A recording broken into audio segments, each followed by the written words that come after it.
दासना देवी मंदिर में यति महाराज जी एवं उदिता त्यागी द्वारा किए जा रहे यूजीसी के विरोध में आमरण अनशन एवं दासना देवी मंदिर में हुई हिंदू महापंचायत में शिवसेना यूबीटी उत्तर प्रदेश के उप प्रमुख महेश आहूजा शामिल हुए। ये लड़ाई खाली खाली सवर्णों की नहीं है, खाली ब्राह्मण क्षत्रियों कायस्थों की नहीं है। वैश्य समाज की भागीदारी तो इस लड़ाई में लगभग शून्य है। दो चार दिखाई दे रहे हो अलग बात है।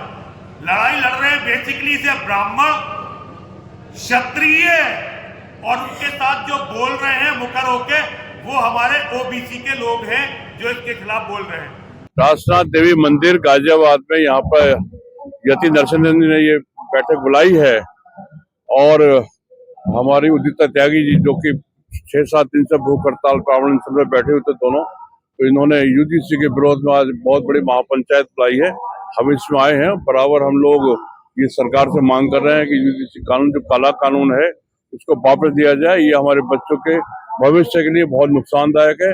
भाई को भाई से लड़ने वाला कानून है। तो मेरा निवेदन है केंद्र सरकार से जितना जल्द से जल्द हो इस कानून को वापस लें ताकि आपस में मतभेद ना बढ़े, भाई भाई से ना लड़े और देश कमजोर ना हो।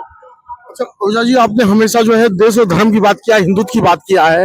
आपने इस आंदोलन को पूरा समर्थन दिया है हिंदुत्व के मुद्दे पे, तो आप जो है मोदी जी से क्या अपील करना चाहते हैं? मोदी जी तो वे हमारे देश के प्रधानमंत्री हैं, उनसे तो हम लोग, मैं समझता वो हमसे ज्यादा समझदार है, लेकिन पता नहीं क्यों उनके दिमाग में बात भ्रांति आ गई है कि वो बार बार तो कहते हैं कि मैं पिछड़े वर्ग से हूँ, ओबीसी से आता हूँ, इसलिए लोग मुझे परेशान करते हैं। तो ओबीसी का जो हुआ है ना उनके दिलो दिमाग में छा गया है।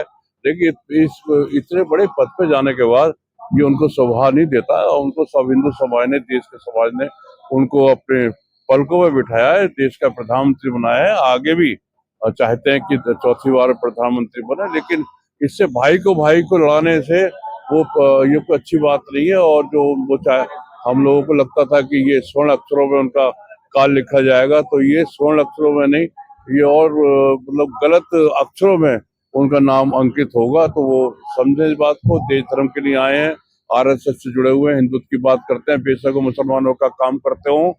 बात तो हिंदुओं की हो रही है और काम हो रहा है मुसलमानों का।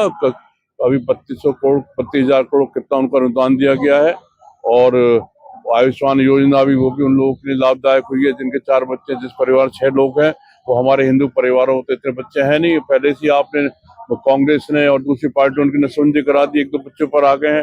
तो सब लोग जितना भी है मुसलमानों का लाभ मिल रहा है। तो मेरा तो निवेदन है कि आप गरीब को आगे बढ़ाएं, किसी बिरादरी का हो उसको आगे बढ़ाएं, उसको आर्थिक आधार पर आप सहयोग करें और उसको अनुदान दें। विरोध यूजीसी का है या बीजेपी का है? यूजीसी का विरोध है और भाजपा इसको वापस नहीं लेती, फिर भाजपा का विरोध होगा उनके कानून। हम अभी ना योगी जी के विरोध में है ना मोदी जी के विरोध में। जो काला कानून है भाई को भाई से लड़वाने वाला, इसके विरोध में है। अगर इसके वापस नहीं लेते तो इनके विरोध में खड़े हो जाएंगे। उसमें क्या, पार्टी की तो बात ही नहीं है, बात तो बच्चों के भविष्य की है। बच्चों का भविष्य खराब होगा, हिंदुत्व की है, देश की है, देश धर्म की, सनातन धर्म की है। तो हम सनातन धर्म को टूटने नहीं देंगे और हमें 100 पार्टी आ जाए, 100 पार्टियों को नकार देंगे, लेकिन हमारे लिए सनातन धर्म का झंडा सबसे ऊंचा होना चाहिए। ये जो यूजीसी कानून है देश में बंटवारे का काम करेगा, भाई को भाई से अलग करेगा। आने वाले समय में जो चुनाव है और योगी जी ने जो नारा दिया है बटोगे तो कटोगे, बांटने का काम तो सरकार कर रही है।